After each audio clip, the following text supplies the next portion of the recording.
What's going on, everybody? This is dkdynamite, and tonight we're going to be talking about the road to launch for Black Ops 7 and everything we could expect that is likely going to get revealed in the next 2 weeks. Definitely stay tuned. As a reminder, folks, you could save 12% off any order at Control Freak when you use code DYNAMITE, especially for the brand new Black Ops 7 Performance thumbsticks. There's also a brand new collector's box, and even an in-game weapon charm that you can claim, but just to remind you, the code for that charm isn't going to be valid until the game releases on November the 14th. But real quick, I did see some confusion about whether or not the guild override camo was going to carry forward to BO6 or 7. I've seen so many comments about this in my videos, over in some live streams, and I did reach out to Activision to get an official statement, and the answer is quite simply yes. The camo itself does carry forward into BO7, meaning that day one, you could apply that camo on any weapon within the new Call of Duty. I think the confusion kind of stemmed from the fact that the Reznov Challenge Pack was also once going to carry forward into BO7, but no longer is. Those operator skins will remain locked behind BO6, and of course the Warzone experience.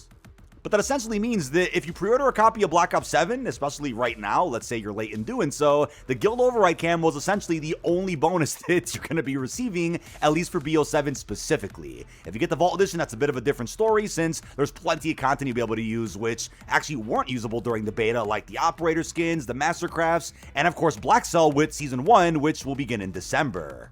But just earlier today, we ended up getting the launch trailer of BO7, which did contain a bunch of PC features. Typically, every year we end up getting a separate launch trailer from whatever the video is Call of Duty uploads, focusing on PC, the optimization, the settings, NVIDIA updates. They ended up merging that all into one and did provide us with quite a bit of new footage of every game mode. I mean, first off, we have a really nice shot of a bunch of the multiplayer maps that weren't playable during the beta. I absolutely love that editing style where the Tomahawk just flies through and does a bit of a preview of most of the maps that we're going to be able to play. We also got some new shots of zombies, like some new areas of Ashes of the Damned, which of course weren't playable at COD Next, the Cosmodrome, Exit 115. You can see Wisp T does have a perk machine in one of those POIs that, again, we just didn't get to try out yet. And you also get a really nice shot of the upgrades for the Tessa Wonder vehicle. Again, there's a bit of a turret that you can actually insert on top. It's kind of like a Wonderwaff, but of course something completely original. And most importantly, from this trailer, we ended up getting a nice new look at the co-op campaign. Plenty of brand new shots we hadn't seen before, both narratively and gameplay-wise. It looks really good. They didn't mention Endgame here, but I suspect they're either going to save the release of Endgame for like Season 1, or they're still going to end up dropping it with the launch of the game, and the prerequisite to play it will just be beating the campaign. I don't expect they'll market that very much, because you might have some confusion around the community that the whole campaign is open world, even though that's not the case. But it almost feels like the campaign kind of spoils the fact that Menendez isn't actually real and it's clearly a hallucination, but you can also interpret that as, yeah, during the missions where our team is hallucinating, they think they come across Menendez when in reality they're not. But that might even speak more to the entire plot of the game, which is that they are chasing a ghost or are being manipulated by the guild, hence why the guild ends up becoming our enemy for what is going to be the endgame mode that we have to play through after beating the 11 co-op missions. Now, some of these new shots look great. I still think it's pretty wild that we didn't end up getting at least like a 6 to 8 minute demo of one of the missions. Real quick, I did want to let you guys know that when I visited Treyarch back in August, we actually did get a couple of minutes of gameplay of this specific mission, which a lot of footage has already surfaced of via the Black Ops 7 Direct, some of the trailers. We got to see a lot of extended gameplay and a lot of the new mechanics like the Mega Jump while they were previewing this mission, and then we ended up seeing the entire cutscene that you only get a couple of seconds of in the initial reveal trailer, which is Old Marshall talking to David Mason. And in the back of my mind, I've wondered if BO6 and 7 were ever meant to be one complete game, kind of like Black Ops 2, where it switches between the past and the future. What if at one point in time there was a plan to do a 90s 2035 hybrid game, but that ended up getting split into 2 titles altogether? Now, after this trailer released, they ended up releasing a blog going over all of the PC specs, minimum requirements, recommended settings, 4K ultra graphic settings, and even some information about how we're going to be able to download Black Ops 7 on November the 10th. So to make things clear, on every platform at the same time at 9 a.m. Pacific on November 10th, you can preload Black Ops 7 on your platform, which is promising considering you'll be able to get a good 3-4 days to download BO7 before the game is officially out, so that you don't miss out on the release of the game depending on how fast your internet is. But they also released the global launch times of BO7. To make things clear, the game still does release November the 14th. There is no early access whatsoever, but as you guys are aware, in New Zealand it becomes November 14th about 19 hours before the United States. So if you were to do the New Zealand trick, then you're able to play Black Ops 7 beginning at 3 a.m. Pacific, which is 5 a.m. Central, and 6 a.m. Eastern on Thursday, November the 13th. But regardless of that, don't forget the Easter egg won't be live for zombies until the following day, November 14th at about 12 o'clock noon. So you'll have about 31 hours where the community has access to the game, depending on if they did the New Zealand trick or not, before the main quest even goes live for Ashes of the Damned. Now, last year, around the week and a half before the launch of BO6, we ended up getting a road to launch blog talking all about the preload and changes coming to COD HQ. We're unclear right now if we're going to end up seeing a big makeover to COD HQ again. I kind of doubt it, but I wouldn't be shocked if a dedicated blog does end up coming out talking more about some of the optimization changes, some back-end things, and other details about the install, which we just didn't know yet. Now, after that blog came out for Black Ops 6, we ended up getting a deep dive into the multiplayer maps and modes that are going to be available. That was also a separate drop from what ended up being a big bundled release of a ton of TAC maps and map guides. They'll likely also do that for BO7, probably like a couple days or the week of launch. But as far as what we could expect right now, they've already promised a dedicated blog talking about maps and modes, but could they turn that into a dev talk instead of a dedicated blog? That's always possible. But again, we still don't have a full deep dive into all the maps are going to be getting day one, only a little snippet of the maps that weren't in the beta, and they also are likely going to go in detail about 20v20 Skirmish, which is a mode that takes place on two maps they also really haven't marketed at all, Mission Edge and Mission Tide. Those are maps that do take place within Avalon and are cut out from what is going to be the eventual Blackout map.